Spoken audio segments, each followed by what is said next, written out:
सुना था दुश्मन ने बड़े किले बनाए हैं, हमें डराने को लोहे के जाल बिछाए हैं, मगर जब गरजा निशाने हैदर फजाओं में तो वो सारे दिफाई निजाम ढेर होके आए हैं। दिमोना की खामोशी को एक धमाके ने तोड़ा है, हमने दुश्मन को उसके घर में जाकर मारा है। नतांज की हर ईंट का बदला अब लिया जाएगा, ये तो आगाज है, अब अंजाम भी दिखाया जाएगा। अस्सलाम वालेकुम, आप देख रहे हैं the war update Syed Sajid Hussain के साथ। डोनाल्ड ट्रंप की 48 घंटे की धमकी उनकी अपनी नाकामी का ऐलान है, क्योंकि जो कौम मौत से डरना छोड़ दे उसे बिजली घरों की तबाही से डराया नहीं जा सकता। ट्रंप का 48 घंटे का धमाका खेज अल्टीमेटम और अमरीकी बौखलाहट साफ नजर आ रही है। रहबर मुअज्जम और ईरान की मुसल्लह अफवाज के सामने दुश्मन की नाउमीदी अया हो गई है। अमरीकी सदर डोनाल्ड ट्रंप ने ईरान की फौलादी पकड़ से डरकर एक और गैज़ो गजब से बड़ा अल्टीमेटम जारी किया है, जिसमें उन्होंने स्ट्रेट ऑफ होर्मुज को फौरी तौर पर खोलने का मुतालबा किया है। मगर यह धमकी ईरान की कमजोरी नहीं, बल्कि वॉशिंगटन की उस बेबसी का सबूत है जो आलमी तेल की मंडी में पैदा हो चुकी है। क्या यह धमकी है या ये हार का एतराफ है? ट्रंप ने ट्रूथ सोशल पर दावा किया कि अगर 48 घंटों में रास्ता न खोला गया तो वो ईरान के पावर प्लांट्स को निशाना बनाएगा।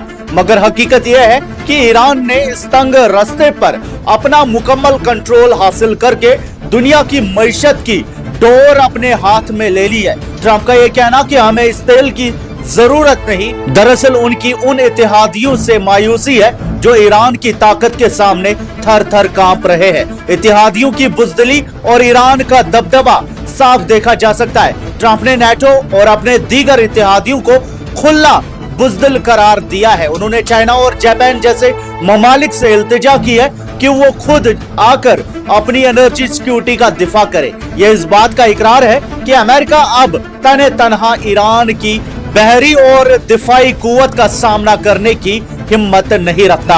ऑपरेशन एपिक फ्यूरी अमेरिका का दो धारी तलवार से खेल। ईरान के दबाव के सामने झुकते हुए ट्रंप इंतजामिया ने एक हैरत अंगेज यू टर्न लिया है। सैंक्शंस में नरमी देखने को मिली है। अमेरिका ने ईरानियन तेल पर 30 दिन का वेवर देकर 140 मिलियन बैरल्स तेल की फरोख्त की इजाजत दे दी है।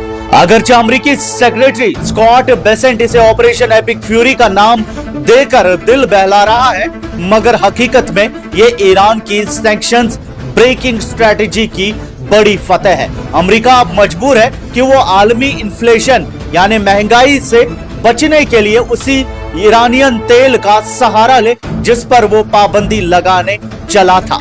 फौजी दावे और हकीकत अगर हम देखें तो ट्रंप का यह दावा कि उन्होंने ईरान की नेवी और एयरफोर्स को खत्म कर दिया है सिर्फ एक प्रोपेगेंडा लगता है।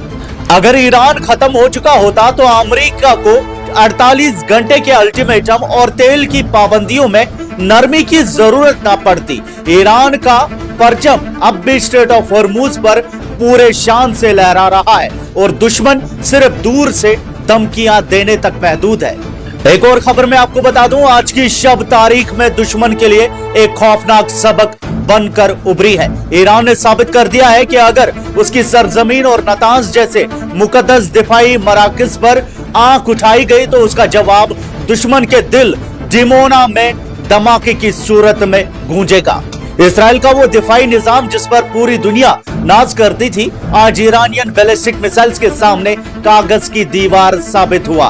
दिमोना न्यूक्लियर मरकज पर कारी जरब लगाई गई है। साउदर्न इसराइल के रेगिस्तानी शहर दिमोना, जो इसराइल के खुफिया न्यूक्लियर प्रोग्राम का हब माना जाता है, आज ईरानियन मिसाइल्स की जद में था। सीसीटीवी कैमरास ने वो मंजर महफूज किया जब एक अनस्टॉपेबल बैलिस्टिक मिसाइल सीधा दुश्मन के सबसे हसास इलाके में जा गिरा। इमरजेंसी सायरन्स की चीखों पुकार ने दुश्मन के होश उड़ा दिए हैं। ये पहली बार है कि दिमोना जैसे फोर्टिफाइड इलाके का दिफा इतनी बुरी तरह नाकाम हुआ है।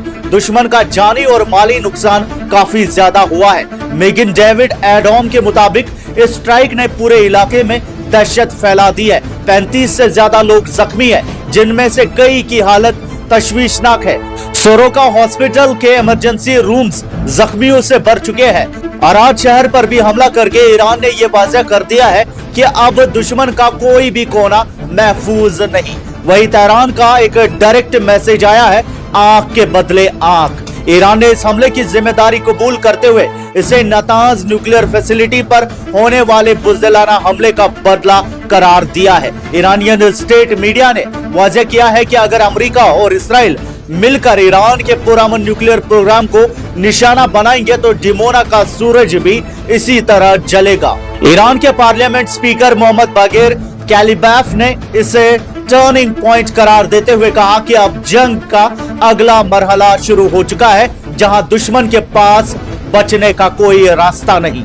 वही ब्रिगेडियर जनरल मुसवी का खुला चैलेंज भी आया है। IRGC aerospace commander brigadier general Saeed Majid Mousavi ने दुश्मन की आंखों में आंखें डालकर ऐलान किया है कि इसराइल की फजाओं पर अब हमारा कब्जा है। उन्होंने मजीद खबरदार किया कि साउदर्न इसराइल की फजाएं इसी तरह ईरानियन मिसाइल्स की रोशनी से जगमगाती रहेंगी। नेतन्याहू का ये कहना कि ये एक मुश्किल रात थी, दरअसल उनकी शिकस्त का एतराफ है। आपकी क्या राय है? कमेंट्स में हमें जरूर बताएं। मजीद न्यूज अपडेट्स आप तक पहुंचाते रहेंगे। फिलहाल के लिए इतना ही, शुक्रिया।